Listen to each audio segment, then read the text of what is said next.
Fumunkusu mbote na yo. Mbote mingi ndeko ya ngumba elongo pe bongo na ndeko loko. Nengwa, nalinga tango benga nengwa. Nengwa ya mundele moyindo, nengwa lokoso. Foni ya mundele moyindo. Yibu kwa yibi. Foni pala basuki ati. Atungola nga alobi bolo banga papa kusalinga mindele te menaza mundele mo na plateau. Voilà. Ati suki ya ba mindele. Elongo na bino bandeko balandi banso na bisika biye bozwami mbote na bino. Voilà, alors de l'autre le comité de solidarité nationale.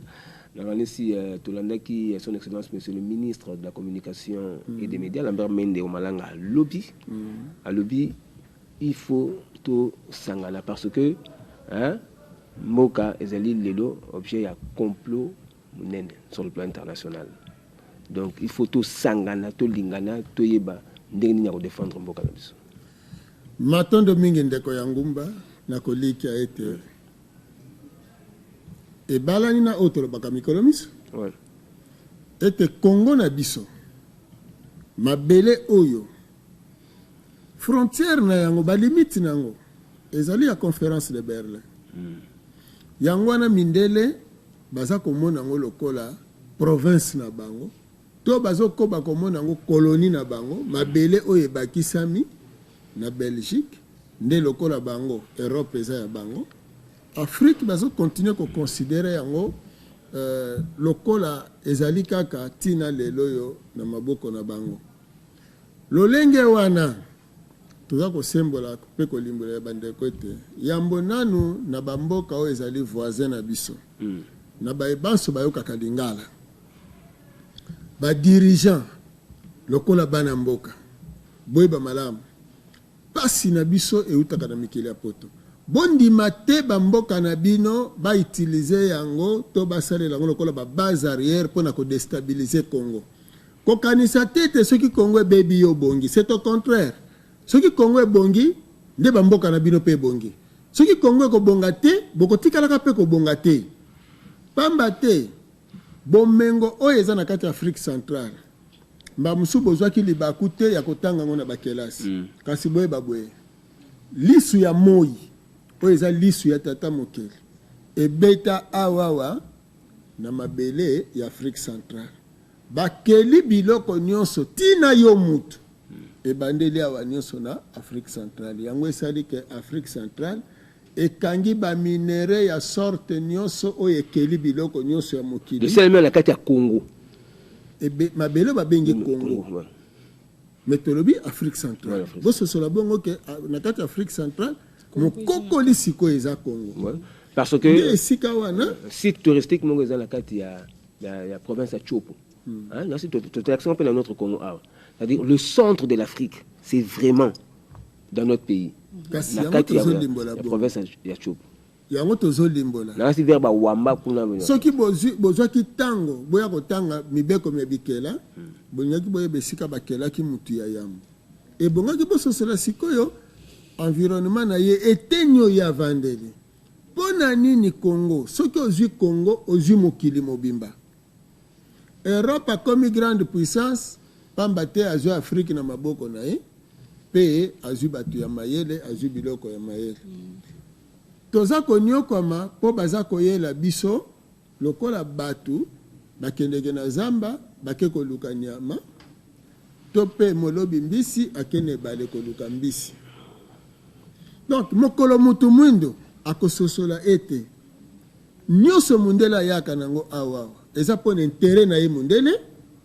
mokolo wana koyeba ete ndeko na ngai moyindo aza ndeko na ngai to se soude na ye toyokana yango wana na période oyo lobby ministre excellence Mende Omalanga a lobby bandeko mba musubola lipongi Congo na biso bazo salela ngo makita mais batangi kombo ya Congo na masolo oyeleki entre France, Angola na Rwanda. Siko yo Congolais o batangi kombo. Yo Congolais o batangi kombo. Olobi nini? Parce que ebele balakisi bango bayina président de la République. Mais président de la République aza mutu. Oyo azali nde ko représenter bokonzi ya Congo. Aza mutu wana bobo sanate aza mutu oyo azali korepresente sikoyo bokonzi ya wapi ya Congo. Sikoyo yo ozoyina oyo azorepresente bokonzi na yo moko sikoyo est-ce que omoni te ko omiyini omiyini oui. Po ennemi ya Congo ye wana oyo ayini président na yo po président na yo asi atelemeli bango koyebisa bango te mabele bomengo eza na Congo eza ya bakongole nde bakolo nango. Bino boyaka wana niamu na bino po ete bokoka kozwa bomengo ezali awa bongo bana mboka bakolo bomengo bokosaka bango te boyeli bango bolamu nzoka boyeli bango mbeba. Siko bazotinda bino bakongole boyina mokonzi na bino eza lokola bazotinda bino boyina tata na bino nzoka eza na tata mosusu akoko luka bolamu bana nete sika tata ya boti bino te. Pona nini président Kabila akoki kozala na makanisi ya bongo? Akozala na makanisi ya bongo po pamba te aponamaki pona eleko na ye eza eleko oyo tozala nsomi. Tozala nsomi soki toza libre te développement na évolution ekotikalaka kozala te. Aussi longtemps tokotika mikano na biso mikano ya développement na évolution na biso esalamela na mikili ya bapaya mingi pene pa bamindele boyebaka ete babanda kodeside avant Diego Kawa yawa bazwaka mikano ya kokende koluka bomengo. Tangu Diego Kawa ya moni bomengo bake ko comploter contre biso ndenge nini bakozela bomengo wana e batindaki ba missionnaire batindaka ba missionnaire e ba missionnaire wana mission na bango ezalaki ba faciliter exploitation ba faciliter moyibi ya bomengo ya bayindo mabele ya bayindo oya desinaki satana muto mwindo mundele nzambe nani meza missionnaire soki missionnaire wana zalate nengo lokoso bela chisuki wana ndenga chiki mundele nda sali bongo desine zabolo muto mwindo po bayindo bamiyina etango moyindo amiyini ayini pendeko na ye azokanisa te mundele nde nzambe nzoka nde mundele pire nde satano ayeko boma yo totekami biso lokola bibwele bazwi mabele na biso bazwi bomengo na biso bazwi ba valeur na biso soki mokolo moko liwa ekoya kasi mokolo moko mbotama pe kozala te soki mokolo moko botami mokolo moko poko kufa. Donc soki mokolo moko tozalaki libre bowumbo esengelaki eya soki bowumbo eyaki eza pe na mokolo ekosila. Siko ndenge nini moto mwindo tina lelo azokoka nanu koyeba tete aza na kati ya bowumbu parce que mutu aza ko décider pona sort na ye eza mutu ya libanda basalela biso makita ba décider likambo ya Congo bako Congolais oyo azoyoka biso na lelo zala ya kolamuka mokolo oyo kouta lelo soki tozi mokano ke mabele na biso eza ya biso to boyi ingérence ya libanda mundela ko banga biso bandeko boza na opposition oyo mindele pe baza ko utiliser boye ba malamu te politique ya mundele eza divisé pour mieux régner parce que bomi tout na bino moko bino na bato ya majorité boswanela wapi bowelani ezati kaka bango batiaki songi bandeko ya majorité botala pe loko ni bozowela na bandeko opposition boyo peuple esika ba politicien bazobenda na bango yo siko problème no na kati za wapi omoni koza même pas na problème mais ba politicien de ba memi bino na kati kokabwana nzoke bongaki siko boye ba malamu ete bino ba politicien biso batokopesa bino bokonzi po bokamba biso elokola biso batokopesa bino bokonzi biso tolobi na bino bosangana po pamba te soki tozwaka premier président noir esengeli boye bango malamu pona nini tolobaka na bino bozonga na kati ya Mfumu Kimbangu abundi etumba ya molimo ya politique na ya musala tango asilisi etumba na ye el spirituel tolongi po ya longaki sikoyo tozongi na relation na tata mokeli akeli biso siko biso pe tokoki kobelela tata mokeli ayoki biso nde wana intervention ekosalema le 4 janvier mpo sikoyo homme politique pa bunda etumba alonga ya kozwa mabele kozongisa na kolo na yango po pamba te mobeko ya le sol et le sous-sol appartient à l'État eza mobeko ya mundele le sol etikala jamais mabele etikala jamais kozala ya l'État nulle part au monde mabele ezalaka ya autochtone ya yo peuple kolo mabele l'État nde agéraka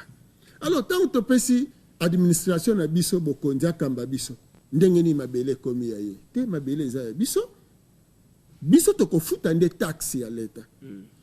l'État soki azwi batravailleur soki biso tozwi batravailleur nde bakofuta bempo yango omoni na mobeko ya oya EIC État indépendant du Congo ntango balobi le sol et le sous-sol appartient à l'État nani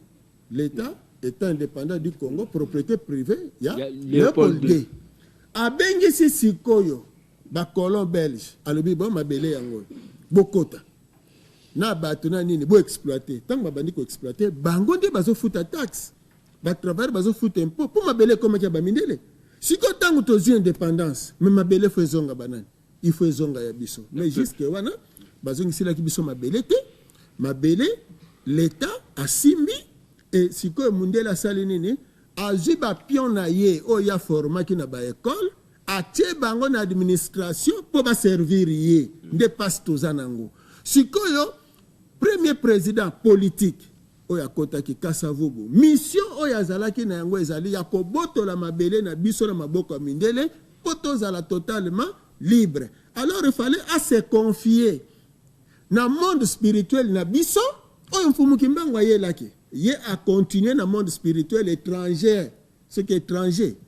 ozomona donc lokola président nani Kasavubu atikalaki catholique azalaki pion ya bamindele pour continuer à servir mindele yango e cause échec na ye ete akoki te kolonga kozongisela biso mabele na biso donc indépendance na biso ezalaki hypothéqué Mobutu aye akoti abundi même combat mais alongi te parce que Mobutu atiki mabele oyo na maboko ya bamindele baso continuer ko s'ingérer nango ba utiliser na ba moyens nyonso basalaki divisé pour mieux régner ba désordre nyonso tisuka nango ba se servir na ye après ba lâcher ba sali basalaki Mzee Kabila ye na même combat po azongisela biso mabele na biso donc tozonga indépendant tozonga libre to jouir na bomengo na biso Mzee Kabila lokola ba remarquaki que politique na ye ezo même justement na libération ya Congo ba assassiner sikoyo président Kabila actuel mwana na ye akoti tango akoti a étudié bangona siko alobi no mais mabele oyo ezalaka ya ba congolais ya bana mboka mais comment bomengo ya bana mboka ekendeke tango nyonso ko bénéficier na bapaya akomi homme abattre omoni sikoyo basaleli ye makita o bazosalela ye nzoka mundele na lobaka na bino malamu ete alandelaka bino malamu na ba prophétie en mfumuki mbango pour la libération ya muto mwendo 4e président azali ye na tango na ye nde tokozonga na bonsomi pe toko bénéficier bomengo na biso nyonso nde période pe mundela poni po bundisa ye makasi atela ye désordre e bino peuple bazotinda bino na bamasanga na mabina bacheli bino bazododo na losambo batondiseli bino tala ba église soutenir na bamindele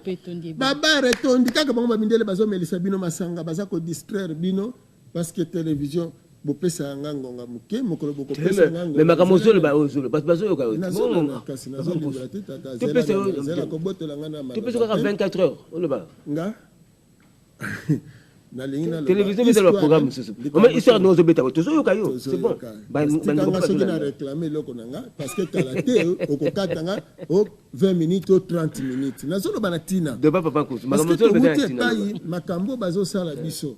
lelo ndenge baza ko distraire ba jeune boye danger ezali lobi parce que ba jeune ono ba ibi na bango teni nezo leka tango mundela ko ganga ka kuna lobi bino na Congo bozoni yokoma e bolongo la président na bino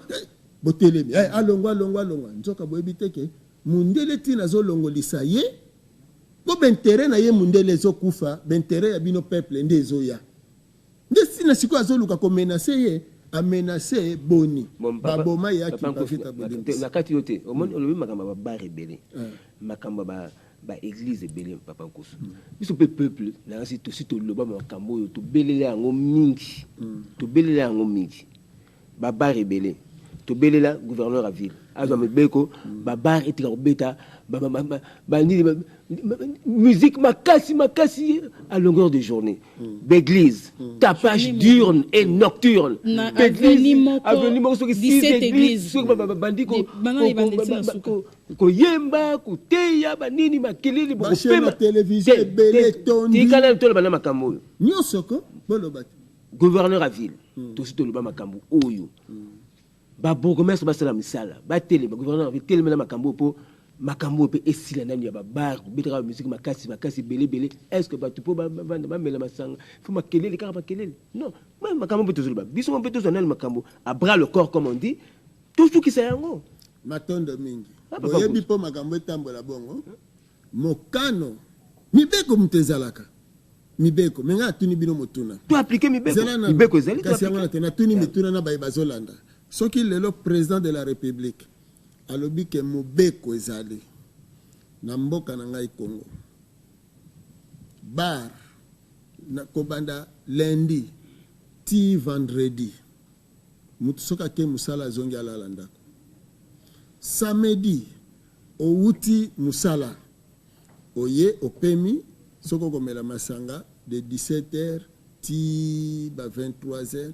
soki boko sala ba fête ezala kaka pona samedi na dimanche et mikolo musubo raisonner sur avenir bato batekisaka o basalaka masanga wana bako fomenter baku ya rébellion na mboka na biso te ete yambo nanu zela ngana silisa makanisi nga parce que bino boyebite banani oyoyo baza ko les multinationales bango baza ko financer ba rébellion na mboka na biso lelo kaka bango bakoloba na bino te ke droit de l'homme abimi alobi non babotoli bino liberté na bino comment bapekisa bino masanga et bino bato ba masanga siko bao ba ya bato masanga bakotomboka te balobi ko pekisa biso masanga te ça c'est un bato mangomba ça peut être boyebite na lingi na sabino ke musée avant babomaye awa kaka na temple centenaire musée alobi mais trop buzo sambela na mboko yo moi été il faut to réglementer côté wana pono babenga yo oloba ke ngana yo mosali ya nzambe il faut osala quand même na âge o eza révolu 30 ans il faut un compte bancaire ngai nazala mokolo oyo yo mundele atomboli musapi asengi maloba epai ya secrétaire général na justice ya époque po ayebisa ye ke bozo simba moto soko simbi église et agi acclamation ya bapasteur mundele nga nasenga musapi mpona nayebisa ye ke yo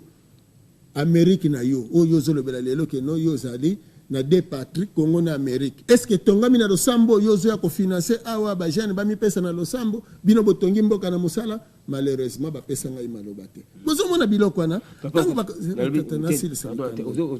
tolobi bo bato bakosembela na bango mais badérange mpe baninga te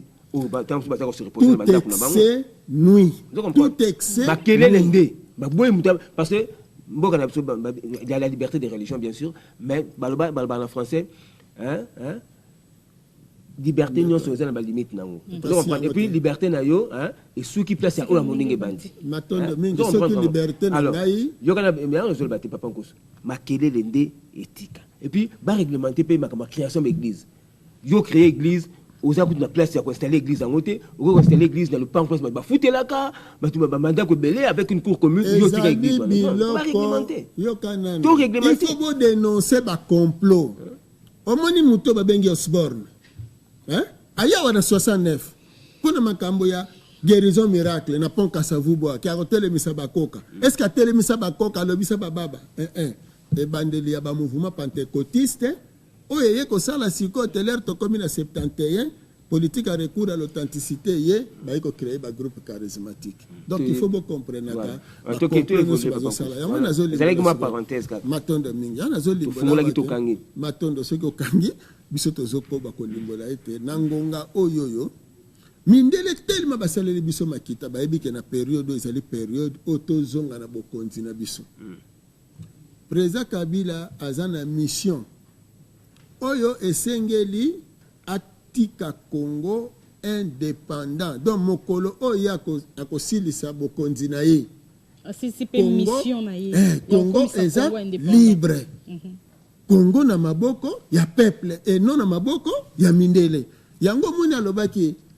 nous ne sommes pas n'importe quel peuple nous sommes les descendants de Mfumu Kimbangu ya Kimpavita ezali éveil apesaka na population pour population yeba ete nangonga il faut agir lokola ya Kimpavita il faut agir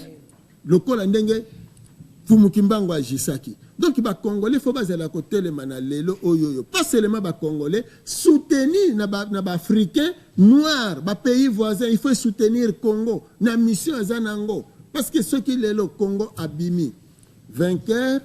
Afrique abimi vainqueur développement et évolution ya Afrique et mon ami lelo ndeko na biso uti koleka ala qui c'est invention matière première mais faut azala na accès nango faut un accès à la matière première donc les alités que aussi ba produit fini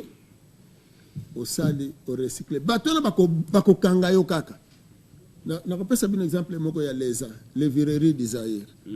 abandai ko zwa nini ba nini ya coco ba déchets ba salité ya coco so ba kamoli coco na kulungongo ya zwa ngo sali les virtes siko ba sala yende nini lokola ba monika azozo ana azotekisa les virtes moins cher bato akwilungongo babandi kotekela ye yango cher que moyen à continuer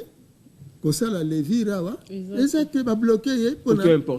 importaka ozomona donc ce qui tozana accès na matière première alors pour tozana accès na matière première il faut mabele na biso zonga na bokambe mina biso to contrôler bomengo na biso alors peuple congolais o yebike ce qui lelo yo lobi ndengo zokanisa le musubiso ba indo to ko inventer te erreur munene biso ba indo tozana ba capacité nyonso parce que nzamba keli biso ti apesi biso bomengo wana jamais ndeko ya ngumba bakoko pesa yo nzeta linyoko nzamba pesa manyoko epana yo mayele ya kosala fufuna kwanga akende kotike pa mundele achela kiyo linyoko apesi yo ba boyebi nyonso eza na kata manyoko donc lolenge wana apesa ki biso ba matière première ba minéraux ba capacité nango ba mayele nango mabomba minango ezepa na biso ba indo yango na biso ba indo neleko oyoyo ezo senga biso bomoko ya makasi alors tangu bozo yoka ke France azo décider boy na ba chaîne nyonso ya télévision bilenge ba défiler surtout jeunesse ba défiler ba mettre en garde France na ba makambo wana il faut biso to lamuka to banda pe koloba na ba mindele ke Belgique yokuto piller biso d'ailleurs ozana nyongo na biso il y a plus ou moins 58 ans après indépendance ceux qui to 8 tango yaka bambule ezali ebele bokoko monela biso te bokoko sakanela biso te ozomona et na lelo opposition na majorité bozana obligation ya kosangana mapinga moko te ba ya ko ebise te zo mandoki pona mboka na yo jamais jeune moko te ba personne parce que ba français jamais bino boko zo mandoki bopesi ba français bakende ko boma France. Pourquoi yo congolais ozana libanda bazo benga yo no kope za na mboka no kopa ngo ezani no zo mandoki okende ko déstabiliser mboka na yo okende ko boma bandeko na yo siko mutu azo peso mandoki est-ce que azo mono mutu ou bien azo mono nyama. Voilà papa Nkosulanasi to soukisi awanasi message no eleki alors cop ya bien to yebisa na bandeko cop a bien ezali soza à l'étranger oyekolaki oza na ba capacité ya ko travailler alors zonga na mboka au mettre la connaissance na yo na disposition mboka au sala na kati ya mboka pour mboka kende liboso ko pa bien moi ba bien que ba kozala libre ndena mabele na bango et puis parce que ndi boze ba ke bitumbo ndenge ezali na mangomba mususu ezo sembela boyindo basi ba côté libango ba komi bato alukuta ya kosala ete bazo bundisa mokonzi mboka o pe azana kati ya bilaka donc esa kuti ndenge noko comprendre yo ngunza oyebi ke Mfumu Kimbangu bunda pona bayindo siko yolo bateno ceux qui ba défendre mboka ba défendre mokonzi mboka ono bale mbongo ono bazo luka mbongo alors que ne siko zali en tant que ngunza vrai ngunza il faut obundela mabele na yo et puis il faut défendre bokonzi na yo parce que Mfumu Kimbangu 30 ans na boloko pona mabele pona bolamo bayindo ya kimpa vita batumbi pona bayindo ya vita kanga bakati kingo pona bayindo Mbuta Lumumba babomi pona bayindo pona nini te yo pe lelo baboma yo pona mboka na yo pona mabele na yo malamu et surtout que tozaka na mboka moko RDC tozaka na mboka mususu te nous avons intérêt à combattre la mboka na biso tozana intérêt na combattre la mboka merci to combattre la ngo il faut to linga na biso nyonso to simba na maboko na bisika to sangana bomoko neleko. Merci beaucoup Papa Nkusu. Alors ce que vous lingi éclaircissement makambo susu etali mboka etali ya kubundela mboka bobenga Papa Nkusu na numéro de téléphone oyo 099 99 36 611 099 99 36 611. Voilà, merci beaucoup. Merci. Matondo mingi. Matondo mingi ndeko ya ngumba. Matondo mingi mundele moyindo. Alors Gisèle, oui, tolobi mingi sengeli tolia to invité Papa Nkusu na biso elongo. Gastronomie na biso ya lelo ezali libata à la sauce blanche. Le canard à la sauce blanche. Ah bah comme libata. Libata lingala. Non non ba français te non ba lingala. Libata à la sauce blanche. Bon sauce blanche c'est lingala tout à fait. La soupe à pembe. Voilà au kanginga moni zinga. Alors to lien ensemble là ba téléspectateurs to découvrir ndenge recette to esalemaka pour que dimanche samedi au fin d'inanda kolambela bana olambela papa a découvrir. C'est parti avec Evelyne Ikolamba et Sonika Bamba.